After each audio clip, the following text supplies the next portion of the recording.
Davao City. I am a handmaid of the Lord serving here in Papua New Guinea. I have a daughter, Joanna. She is 25 years old.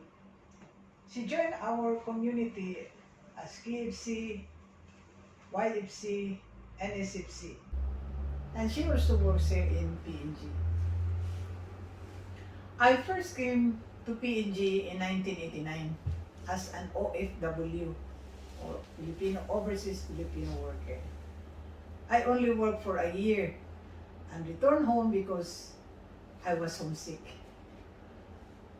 My life changed after I encountered the Lord in the CLP that I attended in Davao in 1996. Actually, I was not a participant, but I just went to pick up my cousin who was attending that CLP. Anyway, the service team gave me a chair while I was waiting. I had no intention of joining any religious group, but was forced to sit down and listen to Talk 4. That night, I started to contemplate the message of Talk 4, Repentance and Faith. I realized I was spiritually poor and so attached to so many worldly things in life that I forgot to put God first in my life. I knew I was successful in my profession, so I became proud. I did not regard the things I possess as a blessings from God, but everything I possess was a result of my hard work. Anyway, I completed the CLP and began serving in the music ministry of whole chapter in Davao City. So at the time, serving with a new heart, new mind, and a new spirit. 8 months later, after graduating from the CLP, I received a call from an Australian company in Papua New Guinea and asking whether I would be interested to work with them. In October 1996, I left Davao and went back to Papua New Guinea.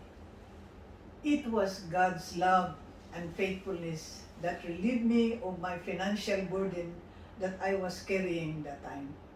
I returned to PNG as a missionary worker rather than an OFW. My weekend schedule was filled with horde activities, and my boring life 26 years ago became a busy life, active, exciting, and colorful life as a whole missionary. My pastoral work began with many challenges. Some of these were related to rascal attacks on the road, threats to malaria, illiteracy of women participating in the program, my limitations of speaking in local language, the high cost of mission travel, cultural differences, and a lot of other issues affecting my stay and my mission here in PH. Imagine once I was held up after attending a household meeting. The rascals pulled me out of my car, took my car, with my guitar, with my Bible, with my bag. No. I experienced those several times being chased by the criminals along the road when I drop off or pick up the sisters. At that time, there were only a few handmaids in the CFC community. We started to build relationships with the parishioners and the parish priests by taking part in their parish activities. This helped to make the presence of CFC and hold known in the community in other parishes in the Diocese of Ley. And so, the CFC community, especially the handmaids of the Lord, grew in numbers. Our community is now in 12 out of 22 provinces across the country. I led a horde in going on mission to remote villages up to the last border of the province of Morobe in PNG. Once we were stranded up in the high mountain when our car broke down in the middle of the night. We were scared, hungry, and freezing cold, but our powerful prayers took us safely to our destination, and the people in the village were waiting, welcoming us with songs and lots of food, bananas, kamuti, taro, vegetables, and fruits. In 2005, we started our literacy program. It was meant for the sisters who had a hard time reading and writing. It was very rewarding to see and hear the sisters already reading the Bible. It was also the time when we became passionate in our work with the poor. In 2017, 20 handmaids of the Lord obtained their diploma in sewing and garmentry. The fund came from the whole Australia when they set up Hold Adopt a Scholar Fund during the Hold Eco Conference. We also received 10 sewing machines donated by Hold Sisters from American Samoa. And these were all initiated by Sister Delma Dumas, who at the time was the whole Oceania coordinator. Today, the sisters have already registered their business with permit to operate sewing and garmentry. Now the sisters are very busy with the orders they receive not only in Ley but from other provinces as well. In March 2018, we opened a school in Markham Bridge, a new community in Ley to provide free education for early learners and adult literacy. We named the school CFC Handmaids of the Lord Literacy School. We had 2 classrooms, 200 students, and 2 teachers at that time. In September 2019, a new school was constructed to replace the old school. This was made possible through the support from ANCOP Australia and ANCOP Philippines. It had 3 classrooms, 3 teachers, and we had 400 students for the first term in 2020.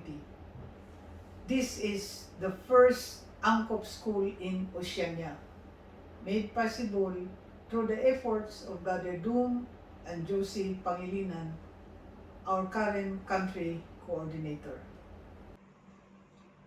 Mid last year, 2021, I received a message from Our Lady of Guadalupe, which she expressed to me in a song. The lyric goes like this: I'm your mother. Build a house for me. Put your trust in me. I'm your mother. I was bothered with the song. That I went and see Bishop and shared the song with him. He affirmed the message for me from the Virgin. I went back to see the bishop the second time and asked permission to build the Church of Our Lady of Guadalupe at Markham Bridge. I promised to take care of the construction cost, but I told him that my business was not doing well because of pandemic. But I said that God will provide and that Mama Mary will intercede for us. As soon as we started the ground preparation, Father Arnold, a parish priest of St. Mary's Cathedral, handed me his donation of 50,000 kina. When we completed the flooring and the roofing, the bishop came also and handed the donation of the diocese for another 50,000 kina. A handmade member, Sister Rita Bagamano, also donated construction materials amounting to 45,000 kina. The opening and the blessing of the church building was done last April 18, 2022. The new parishioners of Our Lady of Guadalupe Church were very grateful that the church is now very accessible to them. In fact, some of them had not been to Mass for a long time because the buses do not run on Sundays around Markham Bridge area.